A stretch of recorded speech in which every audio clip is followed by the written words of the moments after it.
try this again for the 50th fucking time. Maybe I'm not meant to make a video today. Hey kids, welcome back to Uncle Fezzi's Mad Lab. What's Uncle Fezzi up to today? Well, a couple of my other videos, my most recent sets of videos have all focused around projects around my house and my 3D printer. And the last two projects in particular, my low voltage lighting project and my assemble my own gazebo project, have now decided that they need to merge. I do, so there's a long running joke with me. A little backstory about Uncle Fezzi here is, I'm afraid of the dark. The other end of that, so I have like a zillion like really expensive flashlights and I have one on me all the time, or I have one within arm's reach. The other side of that story is, I kind of enjoy the dark. It's a duality. I totally understand that. Or oxymoron. I forget. Insert your own $20 word that's appropriate. So, the other day, I had to go to Lowe's, which made me feel dirty, but I went to Lowe's to get some plumbing fittings for my drip irrigation system, because I love to garden, but I hate to water my garden. Again, right? So, I picked up some bulbs at Lowe's. They're 12 volt LED bulbs that are designed to be used specifically in low voltage lighting situations for low voltage lighting fixtures. Now the problem is they all have these tits on the end of them. They are supposed to go into a plug, and well, quite frankly, I didn't have a plug. So what I did was I stripped back some of the low voltage wire, okay, which is basically just lamp cord, and I used some heat shrink solder connections over top of these to create my own plug. And it didn't work all that great. So what I ended up doing was basically gluing it together. And we're going to get back to this in a second. I just wanted to show right now, because I drug this damn power pack out, how annoyingly bright these things are. Let's see if I can do this without sparks. So these things are, especially this one, this type, are really, really bright and really, really annoying. So I bought this one, which is the lowest voltage, or the lowest lumens that they had, which is this one here. I went into Fusion. I had this clear material. You've seen me use it in a couple different projects. The battery project, I used the clear to make the battery project, because I couldn't think of anything to come up with to use it with, or I couldn't think of any projects to come up with to use it on, right? And then it dawned on me, hey man, you can use it to make light shades or lamp shades. So that's what I did. It didn't come out clear, and to be totally honest, I didn't want it to come out clear. I wanted it to come out frosted. And it came out okay. My wall thickness is way too thick for a light or lamp.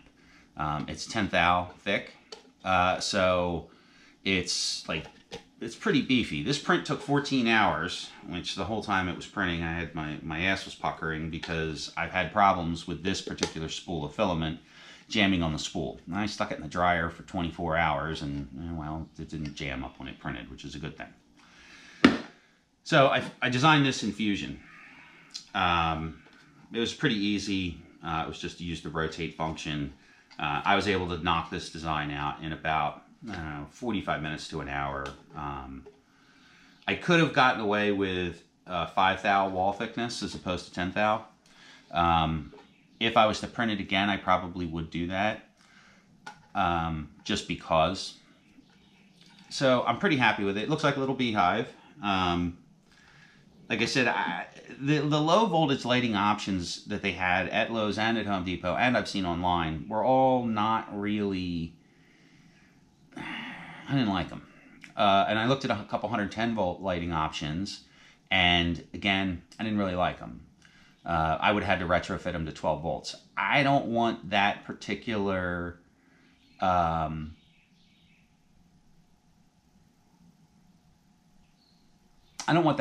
fixture over there to be 110 volts for a couple reasons. The one is I have the low voltage lighting wire deadheaded right there. So I can just run this low voltage wire down the leg or onto the leg of the thing. I might put a switch in it. I've got some cheap lamp switches that I bought that I might put in it, because whilst I am afraid of the dark, when I'm out partying by my pool at night, which is kind of rare, I like the light to be dim. Not this dim. We're gonna get to this one in a second. This was the other lighting project I did. I'm gonna show that in a minute.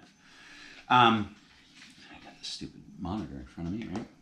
So after I designed this, I went back into Fusion and I designed the lid. So this is the lid and this is the bulb. Now this is the smallest LED I could get without building my own. This is 12 volts. So I glued it in, which was not the greatest idea I had. And then the other thing I did, which I'm not super duper crazy about, is I actually designed it in 2 pieces. So there's the hook here, which slides in and fits relatively well. And then there's the cord. Now I didn't really want to hang the thing off the cord. I could have done that. I could have just ran the cord. Oh, that's cool. I could have ran the cord in. Nothing like starting a fire. I wasn't supposed to do that. My electro boom moment. I could have run the cord and just hung it from the cord, but I didn't really want to do that. I really kind of wanted to hang it from a hook, right? So there's a hook in the gazebo, and then I can get a piece of chain and just hang the light from the chain, and then the cord I can hang the cord separately. If you've ever tried to hang anything off of a cord, not only is it not a good idea, but the cord itself will make the light hang weird. Trust me. So what are we doing here? Well, I'm going to glue this together. So if you're not familiar with E6000, so I want to take I bitched about this in the past, and I'm going to bitch about it again because fucking internet, right? I spent the overwhelming vast majority of my entire career gluing shit together. It's just the way it is. Not all, but a lot of modern automobiles are glued together. I know a thing or two about glue. When you're gluing plastic together, there's 2 ways to do it. You can either weld it together chemically. You can weld it together with heat, which is what makes 3D printing work. Or you can cohere it together with an adhesive. So I'm going to cohere this together with an adhesive. Now I'm going to use 2 different adhesives to do this. One is E6000. If you've never used this shit, go out and buy some because it's really fucking cool. The other is CA glue. I know that these 2 pieces are not going to be actually bonded together. They're going to be glued together. They are using cohesion, which means surface tension, basically, is what's holding these together. Now, it's an expensive type of it's a fancy type of surface tension, but at the end of the day, it's surface tension that's holding it together. Will this joint fail? Maybe. I've been using E6000 for over 25 years, and if used properly, I have never had it fail. Crazy glue, on the other hand, well, I've had a couple problems with that. Everybody has. Everybody tries to glue something together with crazy glue, and then gets pissed off when it doesn't work. It's got its uses, and those uses I'm going to show you right now. So we're going to put a big old blob of glue in here to glue this thing together. I'm being kind of sparing with this stuff because a little dab will do you. And glue, especially crazy glue, this isn't crazy glue, actually works better when it's thinner. Great big giant globs of glue, or greasy grime or gopher guts, aren't necessarily what you want to do. It's just not necessarily what you want to do. So we're going to do that. We're going to give it a good old twist here to get both sides coated, and then we're going to pop it back apart. Take a look at what we got going on here. And it didn't really work the way I wanted it to, which was expected. So I'm going to put a little bit more on there. I don't want a whole lot of ooze out. That's the other thing. Oozy glue is icky glue. unless it's unless it's IDF Uzi, and then it's good. All right. And I'm going to pull it back apart for a second. All right, that's much better. I might give that another spin here. Get it thoroughly going around.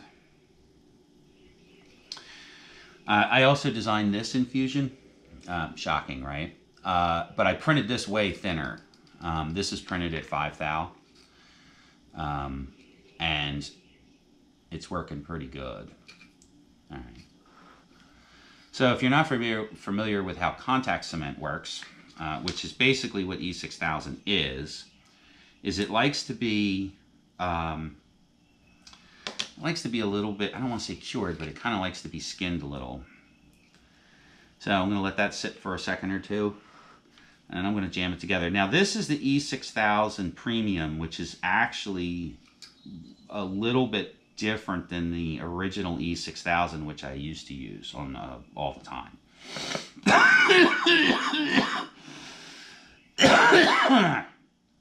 The E6000, the regular E6000, has a 24-hour drying time and a 72-hour curing time, which is pretty substantial amount of time.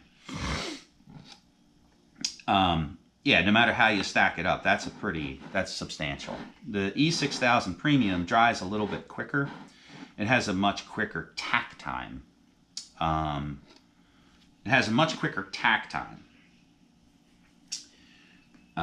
Than the E6000. I don't think I'm going to use this.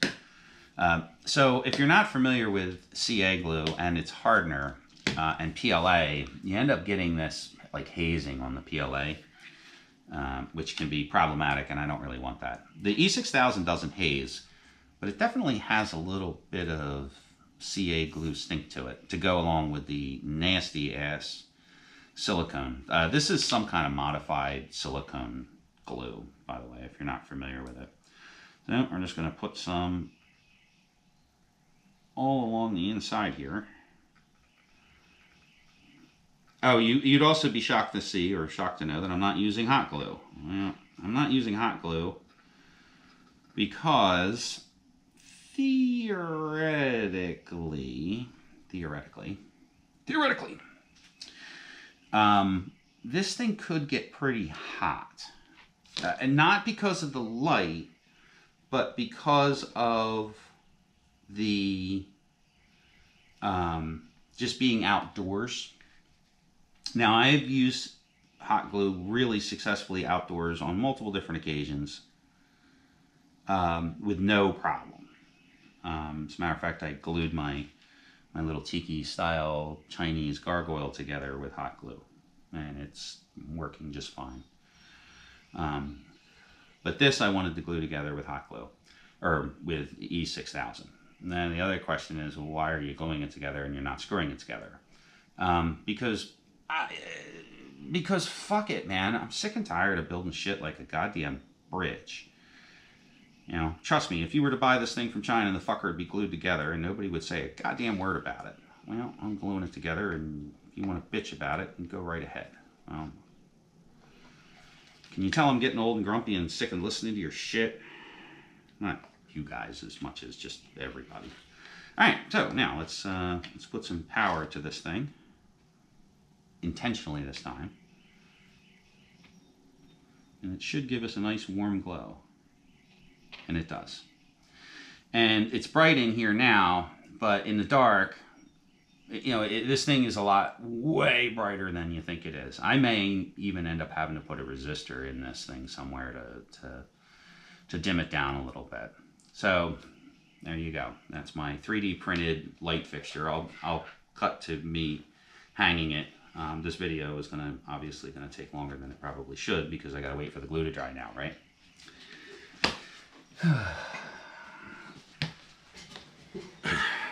My wife loves to call me a hoarder. Why do you save this? Why do you save that? Because of that, baby. Oh, and by the way, if you have never tried this sriracha ramen noodles from Ollie's, they're pretty goddamn good. They bite you in the boo-boo. They do have a little bit of wang to them. But they are definitely pretty good. And they were cheap. They were like less than $1 a piece.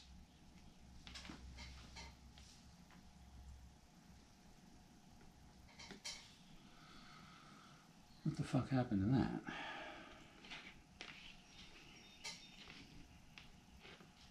I did blow a fuse in this the other day.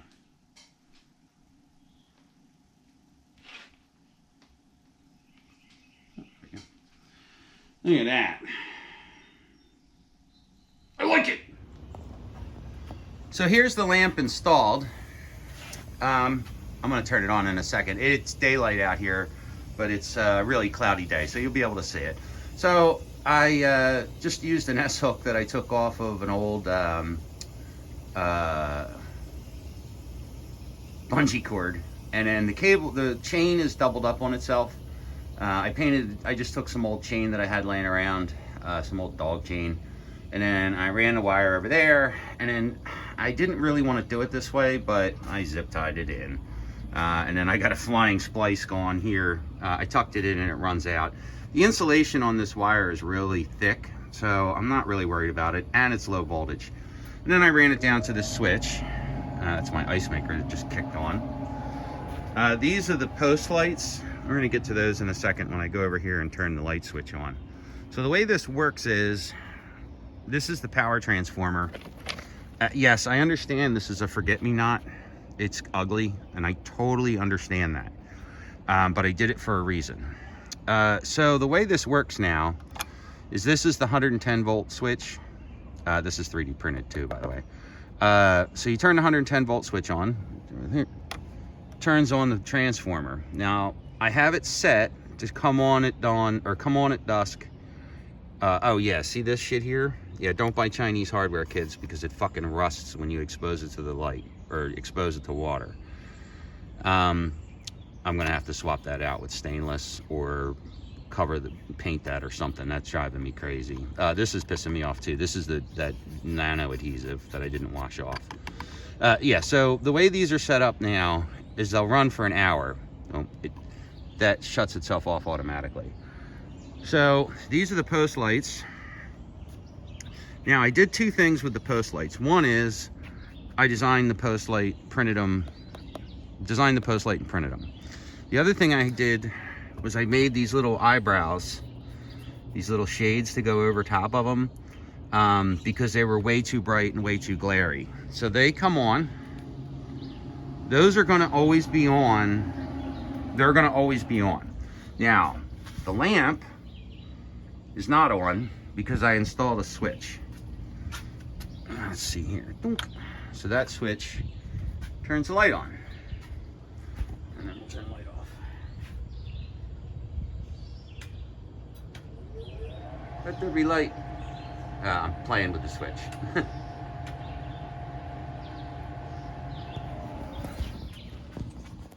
Not for nothing, it looks pretty cool and I like it. I took a picture in the dark, but it didn't turn out all that great. I'm gonna put it in at the end of the video. This light provides just the perfect amount of light under this gazebo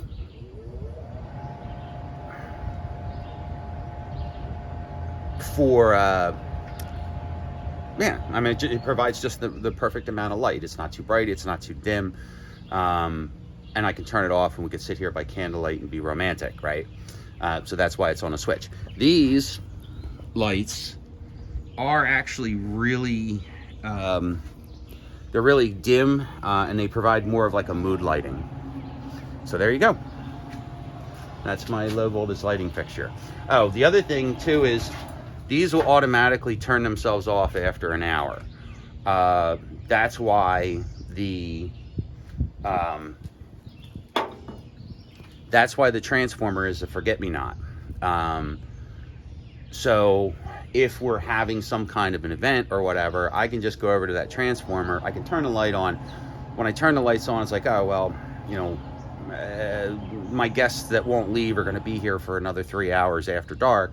Well, I can just add 3 hours to the time just by pushing a button. There you go. These lights will also come on automatically at dusk and come on and go off at dawn. They have a photocell on them, or the way I have it set up, which is the photocell is still attached, which I shouldn't have done.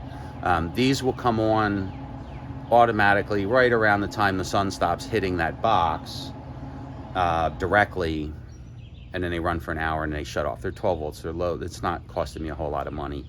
And then when I want to turn them on, I just turn the transformer off, turn the transformer back on, and I have another hour of light. Or however long I want, just by adding time to it. I wanted to originally to operate that just on off the switch, but it reverts to off. So it has an on off button on it, which I could have used, but I kind of wanted to switch, right? The switch is much more simple for people to understand. How do I turn the lights on? Turn that switch on over there, or turn it off, turn it back on again, and it works. You know, 3 buttons on a transformer, that might as well be, you know, launching a spaceship or something. I don't know.